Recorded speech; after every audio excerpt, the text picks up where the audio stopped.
सभी छोटे बड़े श्रोताओं को सुनीता भटनागर का प्यार भरा नमस्कार। ऑडियो स्टोरीज के हमारे चैनल कहानी जगत में आप सभी का स्वागत है। हिंदी कहानियों की श्रृंखला में आइए आज सुनते हैं संतोष श्रीवास्तव जी द्वारा रचित कहानी उस पार प्रिय तुम हो। कर्नल गौरव चौहान के जन्मदिन पर हर साल इसी तरह की दावत दी जाती है जब से वे फौज से रिटायर होकर सैनिक नगर की अपनी कोठी में आए हैं। अब वे 70 के हो चुके हैं। हालांकि डायबिटीज उनकी रग रग में धीमा जहर बनकर पैबिस्त है, लेकिन दिखते वे वैसे ही रुआबदार हैं। गोरे दमकते चेहरे पर बड़ी बड़ी मूछें उनके सदाबहार ठहाकों के दौरान फूल पर पंख फड़फड़ाती तितली की तरह फड़कती हैं। दावत का इंतजाम भी हर साल की तरह इकबाल और खुशवंत की पत्नियों ने किया है।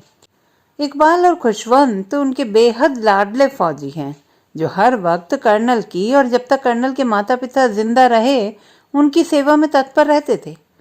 दोनों की पत्नियों ने कर्नल की पसंद का डिनर तैयार किया है और फौजी जवान दौड़ दौड़कर मेहमानों को शराब सर्व कर रहे हैं। एक विदेशी ब्रांड की ऐसी शराब थी जो हलक को जलाते हुए पेट में उतरती थी। कर्नल ने उसका नाम धमाका रखा था। उनकी बटालियन बॉर्डर पर दुश्मन के छक्के छुड़ाने के लिए धमाके करती थी तो देर तक आसमान जलता हुआ नजर आता था। बैंड की धुन पर फौजी घरों की लड़कियां तो नाच ही रही थीं, ऑफिसरों की पत्नियां भी थिरक रही थीं। आसपास का शोर अचानक बैंड के रुकते ही थम गया। सबके गिलास भी हाथों में ठिठक गए। खबर थी कि पिछली रात एक पायलट कारगिल क्षेत्र के फौजी कैंपों में रसद पहुंचाते हुए खराब मौसम के कारण हवाई दुर्घटना में मारा गया। वैसे भी कारगिल, ट्रास, मुश्की, बटालिक, नुब्रा आदि क्षेत्रों में शांति के दौरान भी पाकिस्तान की तरफ से अकारण गोलीबारी होती रहती है। एक न एक फौजी जवान शहीद होता ही रहता है। सेना और आतंकवादियों की झड़पें भी चलती रहती हैं। माहौल में मुर्दनी छा गई। सब ने अपनी जगह खड़े होकर पायलट को श्रद्धांजलि दी। कर्नल शून्य में ताकते रहे। यही है जिंदगी की हकीकत। कोई युद्ध में सीमा पर शहीद होता है, कोई जीवन संग्राम में हर पल लड़ते हुए आहिस्ता आहिस्ता, जैसे सबा की याद और गमगीन माहौल ने कर्नल को बेचैन कर दिया। घबराकर उन्होंने बैंड की ओर इशारा किया। बैंड फिर बजने लगा। दावत में रौनक बिखरने लगी। कर्नल पैग हाथ में लिए हुए खिड़की के पास आ खड़े हुए। बगीचे में रात रानी महक रही थी। रात रानी के फूल सबा को बेहद पसंद थे। उन्होंने सबा के जज्बातों को जमाने के कटीले जाल में उलझा दिया है। वे गुनाहगार हैं सबा के। खुद को नकारने से क्या सबा के प्रति उनकी जिम्मेदारियों की इतिश्री हो गई? क्या फौज में जाना ही इसका विकल्प था? मन मसोस उठा उनका। उन्होंने पूरा पैग एक ही सांस से हलक में उंडेल लिया। भीतर तक चीरती आग ने उन्हें दबोच लिया था। सबा से उनके जुनूनी इश्क के किस्से उन दिनों कॉलेज के सभी विद्यार्थियों के बीच चर्चा का विषय थे। सबा सहमी सी रहती थी। घर वालों को पता चला तो मेरे टुकड़े कर डालेंगे गौरव। तो तुम मरने से डरती हो, फिर मेरी ओर कदम क्यों बढ़ाए? क्यों चलने के लिए तलवार की धार को चुना? गौरव ने बेहद शिद्दत से कहा था। मैं मरने से नहीं डरती हूँ गौरव, मैं तुम्हारे लिए डरती हूँ। हमारा इश्क कहीं हमारे परिवारों की बर्बादी का कारण न बन जाए। मुझ पर भरोसा करो सबा, उन्हें हमारे रिश्ते को मानना ही होगा। कहते हुए लड़खड़ा गए थे गौरव के बोल। अपने पापा को वह जानता है, वे शायद ही हाँ कहें। हुआ भी वही। गौरव के मुंह से पूरी बात भी नहीं निकली थी कि उन्होंने आंखें तरेर कर उसे देखा। फिर जोर से मां को आवाज दी। सुना तुमने? तुम्हारा लाडला विधर्मी लड़की से शादी करना चाहता है। बरखुरदार, कुल जमा 20 की उम्र के हो तुम। और पापा प्लीज, हर बात को गुस्से से मत सुना करिए। सबा बेहतरीन लड़की है। फिर इससे क्या फर्क पड़ता है कि वह मुसलमान है? जमाना कहाँ से कहाँ पहुंच गया है और आप हैं कि... पापा तमतमाते हुए उसके इतने करीब आए कि उनकी सांसें गौरव को छूने लगी। फर्क पड़ता है, बहुत ज्यादा फर्क पड़ता है। हमेशा की तरह माँ दोनों के बीच दीवार बनकर खड़ी हो गई। ऐसी बातें तैश में नहीं सुलझाई जाती। बेटा जवान हो गया है, उसकी बात हमें गंभीरता से लेनी चाहिए। क्यों नहीं, बड़ी समझ आ गई है इसे तो। अगर समझदार होता तो सोचता, अपना भविष्य सोचता, अपनी दोनों कुंवारी बहनों का सोचता, समाज में हमारी इज्जत का सोचता। कहते कहते गौरव के पापा कावेरी शिक्षण संस्थान द्वारा संचालित 3 higher secondary school, junior college और डिग्री कॉलेज के एजुकेशन डायरेक्टर गजेंद्र चौहान की सांस फूल गई। छोटी बेटी मौली पानी ले आई। बड़ी बेटी उषा ने चौके में जाकर लगभग जल चुकी सब्जी की कढ़ाई का ढक्कन खोलकर गैस बंद कर दी। सब्जी छौंक कर पापा की आवाज पर माँ चौके से चली गई थी और बाप बेटे की तकरार में उलझ गई थी। मामला जहां के तहां अड़ा रहा। गौरव ने खुद को कमरे में बंद कर लिया और सबा को फोन किया। जिंदगी को बेहतर शक्ल न दे पाने की तकलीफ ने उसकी आवाज रुआंसी कर दी थी। मेरा भरोसा टूट गया सबा, पापा ने इनकार कर दिया। इस वक्त मुझे कुछ भी नहीं सूझ रहा है सिवाय इस बात के कि हम सब कुछ भूल कर अपनी अलग दुनिया बसा लें। नहीं गौरव, यह तो स्वार्थ हुआ। हम खुद को माफ नहीं कर पाएंगे कभी भी। हम उनके गुनाहगार कहलाएंगे। गुनाह आदमी को कभी जीने नहीं देता। गौरव ने मोबाइल से आती सबा की आवाज को चूम लिया, मानो वह अपनी असाधारण महबूबा को इस बहाने सैल्यूट कर रहा हो। सैल्यूट! दिमाग के वल्व तेजी से जल उठे। गाढ़े अंधेरे में एक किरण रोशनी की चमकी और चमक उठी गौरव की आंखें। आर्मी ने उसे हमेशा आकर्षित किया है। सरहद पर तैनात आर्मी जवान उसे किसी फरिश्ते से कम नहीं लगते, जिन्हें किसी बात का मोह नहीं, जान तक का नहीं। उसने मन में संकल्प धारण किया, वह आर्मी ज्वाइन करेगा। पल के उस 1000वें हिस्से की चाहत ने उससे आर्मी का फॉर्म भरकर भिजवाने में कोई कसर नहीं छोड़ी और इंटरव्यू के बुलावे पर सिर्फ सबा को बताकर इंटरव्यू देने चला गया। सोचा था अन्य नौकरियों के इंटरव्यू की तरह एक आध दिन का इंटरव्यू होगा, लेकिन आर्मी आम नहीं, खास है। आग में तप पाएगा या नहीं, इस बात की पूरी तसल्ली कर ली जाती है। हफ्ते भर से ऊपर चला इंटरव्यू। गौरव फिर भी दृढ़ इच्छा शक्ति से डटा रहा। पहले मौखिक, फिर लिखित टेस्ट, फिर इंटेलिजेंट आईक्यू, मनोवैज्ञानिक टेस्ट देने पड़े। ग्रुप इंटरव्यू हुआ कि बंदे में टीम स्पिरिट है भी या नहीं। पूरे ग्रुप को प्रकल्प दिए गए, कई तरह की एक्टिविटीज कराई गईं। ग्रुप डिस्कशन हुए, फिर रोंगटे खड़े कर देने वाला फिजिकल टेस्ट जिसमें हर अंग को ठोक बजाकर देखा जाता है, कहीं कोई खामी तो नहीं। आदमी आदमी नहीं रह जाता, घोड़ा बन जाता है। चाबुक पड़ी और दौड़ा, भले सामने खाई हो या पहाड़। और अंत में मेडिकल टेस्ट। गनीमत थी कि गौरव में कोई ऐब नहीं निकला। वह ऑफिसर्स कैटेगरी की ट्रेनिंग के लिए उपयुक्त कैंडिडेट है। अब वक्त था सोचने का कि उसका चुनाव होगा या नहीं। चुन लिए जाने पर वह आर्मी में चला जाएगा और सभा यहीं छूट जाएगी। क्या यही था उसका ख्वाब?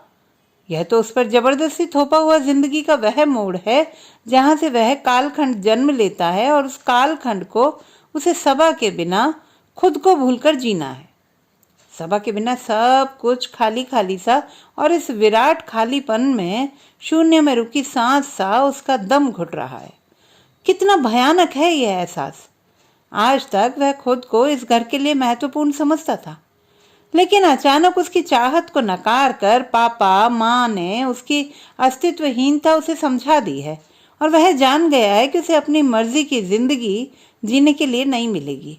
माँ पापा की मर्जी में खर्च हुई जिंदगी का जमा हासिल भी तो नहीं मिलेगा उसे।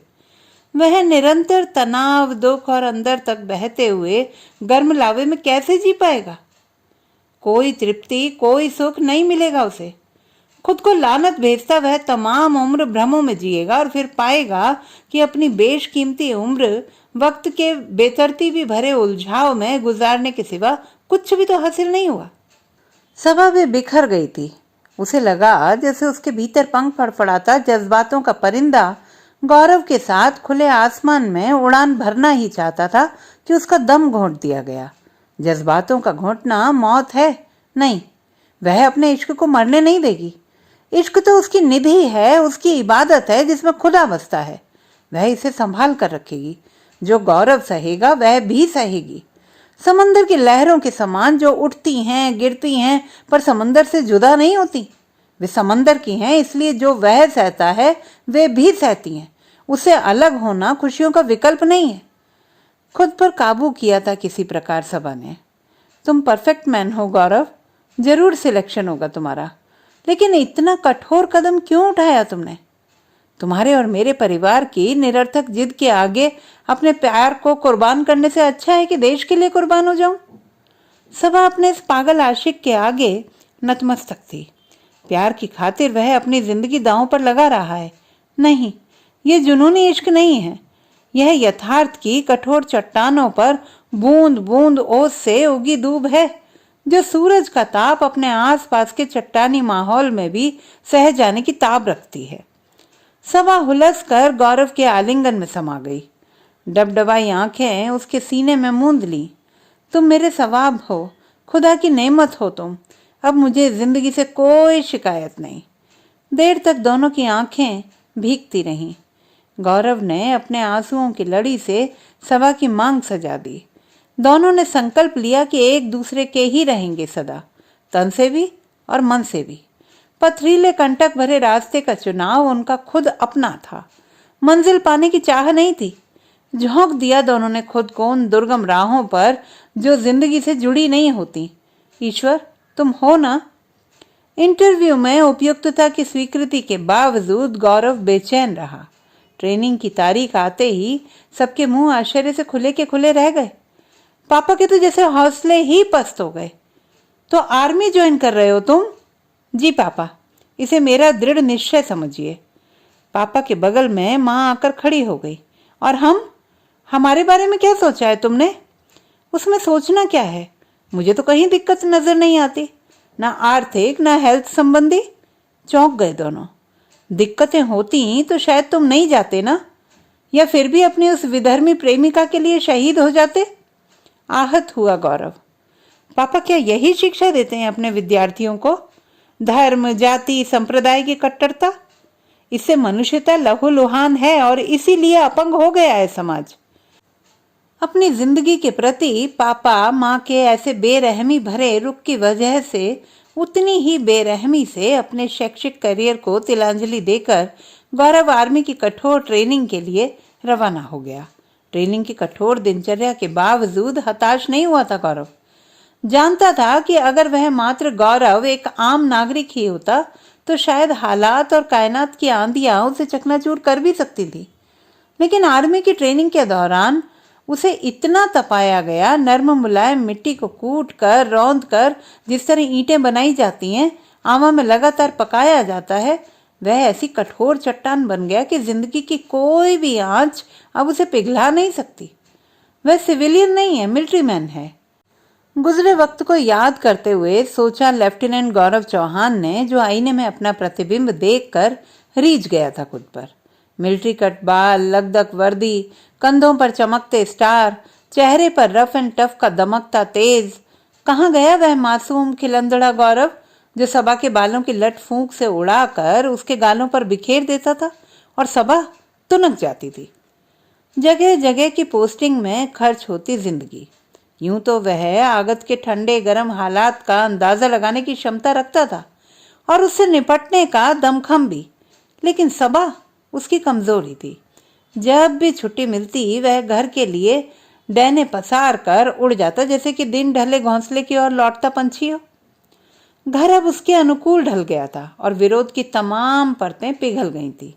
अब पापा गर्व से सबको बताते, गौरव आर्मी में ऑफिसर हो गया है। उसे भर नजर देखकर मौली कहती, माँ भैया की नजर उतारो, क्या लग रहे हो कसम से। माँ झिड़क देती, क्यों नजर लगाती है मेरे बेटे को। उषा दीदी की शादी में मुश्किल से 2 दिन के लिए आ पाया था गौरव। आते ही सबा को फोन लगाया।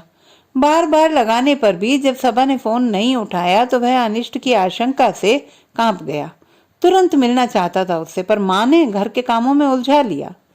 आधे घंटे बाद सबा का फोन आया। अरे आ गए तुम? कहाँ थी यार, मेरी तो जान ही सूख गई थी।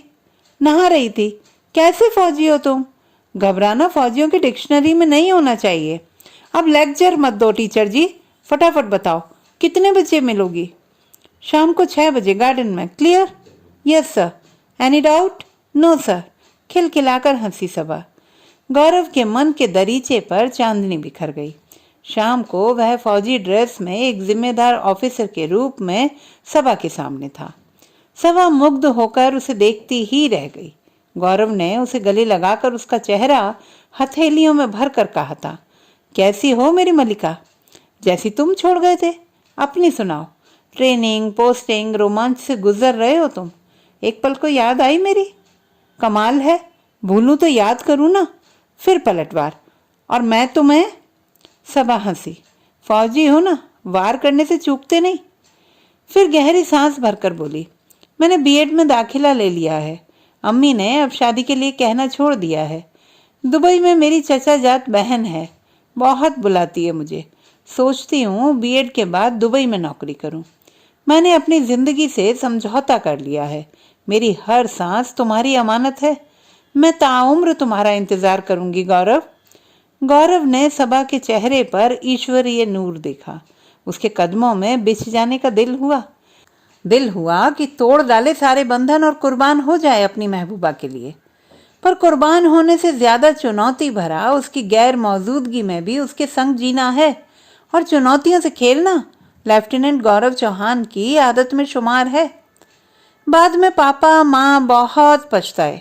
काश गौरव की बात तब मान जाते तो आज बेटे बहू का सुख उठाते। सबा का गौरव के लिए अपनी जिंदगी को बर्बाद कर डालना उन्हें गहरे कचोटता था। उधर गौरव भी शून्य हो चुका था। उसके लिए बस आर्मी थी और देश के प्रति जिम्मेदारियां।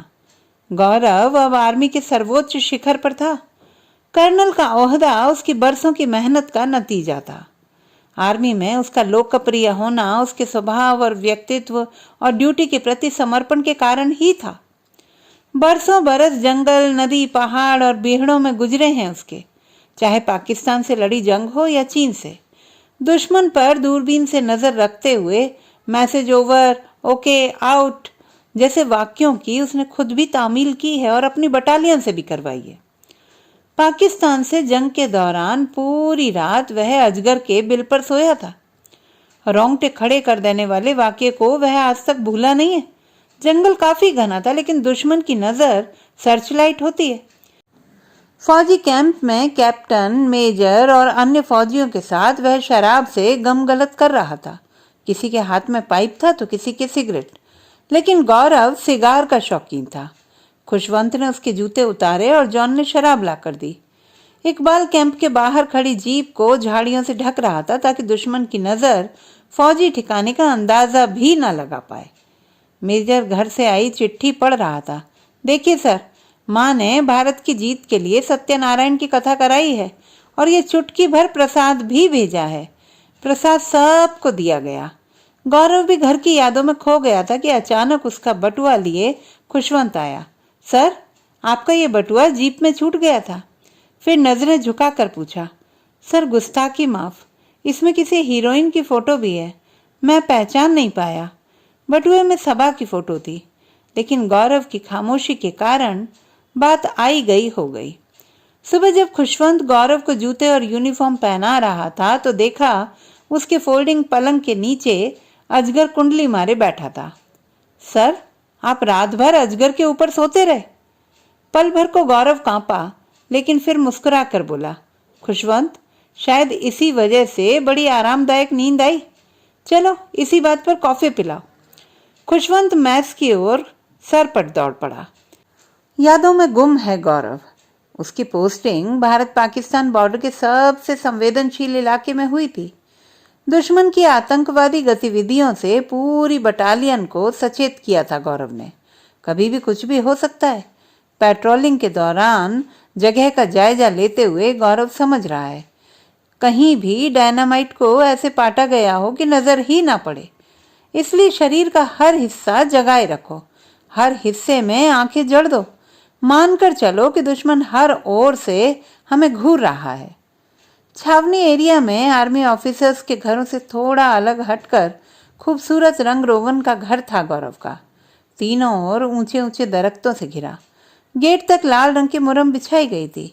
दूर दूर तक फौजी कैंप फैला था, सब तरफ से चाक चौबंद। परिंदा भी पर मारे तो दिमाग के वल्व जल उठते थे। पहरा, ताकीद, सतर्कता, लेकिन शाम होते ही गौरव को ऑफिसर्स और जवानों में फर्क रखना बिल्कुल पसंद नहीं। वह सबके संग दोस्ताना व्यवहार रखता है। देर रात तक शराब, गाने, चुटकुले, ठहाके, मेस में पकते भोजन की महक दूर पहाड़ियों पर बसे गांवों के बीच हैरत भी जगाती, उत्सुकता भी, और शायद ऐसी रंगीन रातों को लेकर ईर्ष्या का भाव भी। वे नहीं जानते कि फौजी जीवन जान हथेली पर और कफन सिर पर बांधकर चलने का सौदा है। भूल जाना पड़ता है कि फौजी भी इंसान है। ऐसे में अगर चंद लम्हे छोटी छोटी खुशियां बटोर कर वे जी लेते हैं तो क्या है। अगर गौरव सभा की याद में डूब जाता है और डूब जाना ही एक विकल्प है, आवाज वह उसकी सुन नहीं सकता। इस इलाके में मोबाइल नेटवर्क नहीं पकड़ता, दूसरे सतर्कता भी बरतनी पड़ती है। इकबाल मध्यम सुरों में माउथ आर्गन बजा रहा था। उसकी आंखें बंद थी और चेहरे पर सूफी भाव तैर रहा था। क्यों इकबाल, लद्दाख की वह रात याद आ रही है? गौरव ने चुटकी ली। सर, इकबाल ने होठों पर से माउथ आर्गन हटाया और अपनी जगह सावधान की मुद्रा में खड़ा हो गया। सब उत्सुकता से गौरव का चेहरा ताकने लगे। बाहर गहरा अंधेरा था। पेड़ों से गिरे सूखे पत्ते हवा को मुखर कर रहे थे। बताइए ना सर। गौरव सुरूर में था। 2 पैग ले चुका था, तीसरा हाथ में था। इकबाल के लिए तो वह जश्न की रात थी। दिन भर सारे फौजी जवान खरदुल्ला टॉप पर थे और सियाचिन में फौजी कैंपों के लिए 6 महीने की रसद भरकर भेजे जा रहे ट्रकों की जांच परख कर रहे थे। पहियों को चेन से बांध रहे थे ताकि बर्फ की फिसलन में भी वे सही सलामत पहुंच जाएं। -5 डिग्री तापमान में जितना शरीर का वजन नहीं, उससे दुगना ऊनी लबादों का वजन। खरदुल्ला टॉप से उतरते उतरते शाम घेर आई। मौसम के मिजाज बिगड़ गए। वहीं वैली में टेंट लगाना पड़ा। नबरा गांव नजदीक था। हम सब टेंट में पुआल के बिस्तर में घुसे हुए थे। शराब और जलते अलाव ने कपकपाते मौसम को पछाड़ना शुरू ही किया था कि देखते क्या है कि इकबाल कंबल ओढ़े एक लड़की के साथ चला आ रहा है। लड़की के हाथ में रोटियों से भरी टोकरी और शोरबेदार गोश्त का बर्तन था। वह पहाड़ी लड़की इकबाल के संग लद्दाखी भाषा में बात करती जा रही थी और हम सब को खाना भी परोस रही थी। खाना लजीज लेकिन ठंडा था। थकान, शराब और भोजन की वजह से सब की आंखें मूंदी जा रही थी, मेरी भी। लेकिन घंटे 2 घंटे बाद लालटेन की रोशनी के कारण मेरी नींद खुल गई। लालटेन की बत्ती कम करने मैं खुद ही उठा तो देखता क्या हूँ, इकबाल और लड़की एक ही कंबल। सर प्लीज, वह मेरी इकबाल के हकलाने पर सभी ने जोरदार ठहाका लगाया था। हमने कुछ कहा क्या? मियाँ इकबाल अपनी सफाई क्यों दे रहे हैं? तब तक मैस से खाना आ चुका था। आर्मी के 35 वर्षों के दौरान दिल में बहू देखने, पोते पोती खिलाने की हसरत लिए माँ चल बसी। अंतिम दिनों में तो वे सो भी नहीं पाती थी। हमारा तो कोई नाम लेवा भी नहीं। एक बेटा, वह भी बिन ब्याह, नजरों से कोसों दूर। पापा समझाते, ऐसा मान लो ना कि वह विदेश में है। विदेश गए बच्चों के माँ बाप भी तो अकेले ही बुढ़ापा काटते हैं। माँ के बाद पापा बिल्कुल अकेले हो गए थे। मौली की शादी के बाद उन्होंने खुद को अपनी तन्हाइयों में समेट लिया था। अब किसी अवरोध को तोड़ने की शक्ति उनमें न थी। गौरव इस बात से वाकिफ था। नौकरी के दौरान उसने माँ पापा को कोई तकलीफ नहीं होने दी। अपने भरोसेमंद इकबाल और खुशवंत को वह उनकी सेवा टहल के लिए भेजता रहता था। लेकिन पापा की तन्हाई का क्या करे? खुद को भी तो उसने उनकी जिद की वजह से तन्हा कर लिया था। खुद भी कहाँ जी पाया पूरी जिंदगी। आधी अधूरी जिंदगी के संग सिमट कर रह गया था उसका वजूद सरहदों तक। सभा ने भी अपने आसपास एक जाल बुन लिया था जिसमें वह सदा के लिए कैद हो गई थी। वह आखिरी ऑफिशियल छुट्टी थी जब वह घर आया था। अब वह रिटायर होने वाला था। 55 वर्षीय गौरव चौहान 35 वर्ष आर्मी में बिताकर तप कर कुंदन हो गया था। सभा 6 साल दुबई में बिताकर लौट आई थी। हाँ, यही तय हुआ था दोनों के बीच कि वे महाराष्ट्र के अविकसित इलाके में सैनिक नगर बसाएंगे, जहाँ शहीदों की विधवाओं को बहुत सस्ते में घर, नौकरी और उनके बच्चों को मुफ्त शिक्षा दी जाएगी। सारे रिटायर्ड आर्मी ऑफिसर मिलकर एक संस्था की स्थापना करेंगे और इन सारे कामों की जिम्मेवारी उठाएंगे।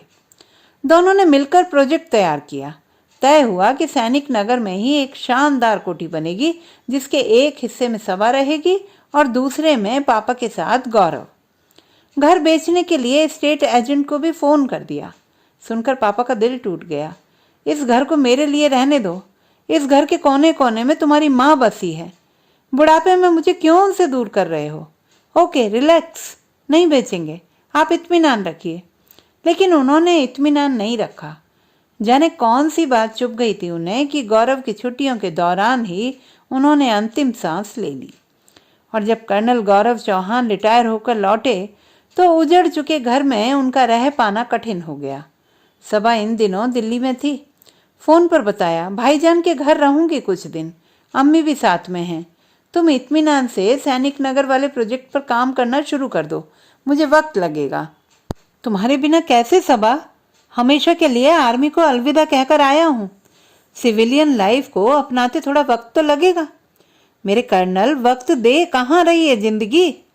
मैं भूमि पूजन में शामिल होना चाहती हूँ। गौरव चौंका। बताओ, क्यों कह रही हो ऐसा? तुम छुपा रही हो कुछ मुझसे? सबा की हंसी में वह खनक नहीं थी। क्यों परेशान हो रहे हो? कुछ नहीं हुआ है मुझे। 15 दिन से बुखार पीछा नहीं छोड़ रहा है, इसलिए अस्पताल में एडमिट होना पड़ा। भाईजान भाभी रख रहे हैं खबर मेरी। शाम की फ्लाइट से आ रहा हूँ, उसने उतावला होकर कहा और फोन रख दिया। यह सबा को क्या हुआ? सफेद चेहरा, आंखों के नीचे काले घेरे, सिर पर वह रेशमी घने बालों की खूबसूरती की जगह उजड़ापन। कट कर रह गया गौरव। अस्पताल में तब भाभी भर्ती। गौरव ने परवाह नहीं की। सबा को सीने से लगाकर रो पड़ा गौरव।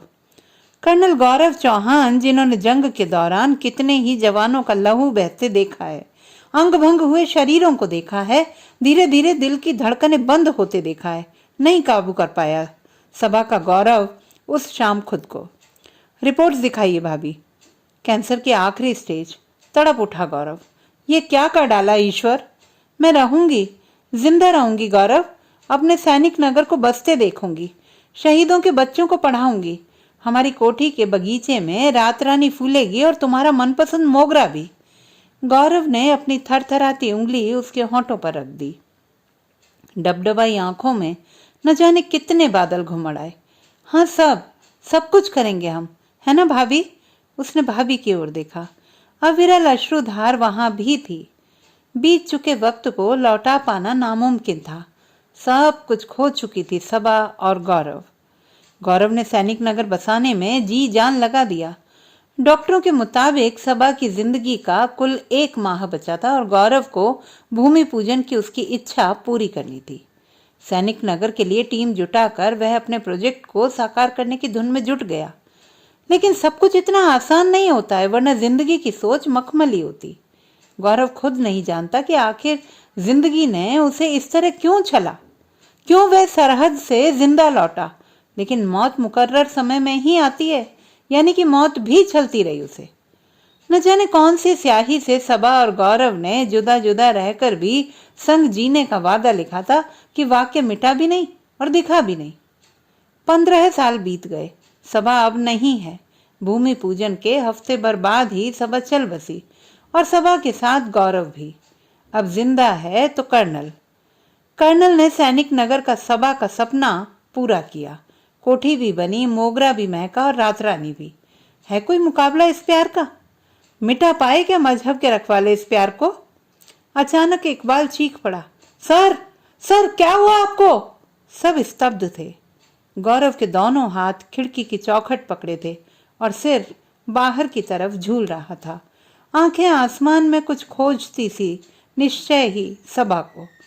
आर्मी के डॉक्टर ने उनकी मृत्यु की घोषणा कर दी। मृत्यु जो बिना आहट आई और प्रेम के परिंदे को ले उड़ी उस पार जहां प्रिय तुम हो। तो दोस्तों, ये थी हमारी आज की कहानी। आपको कैसी लगी कमेंट बॉक्स में लिखना ना भूलें। चैनल को सब्सक्राइब करें, लाइक करें और मित्रों के साथ शेयर करें।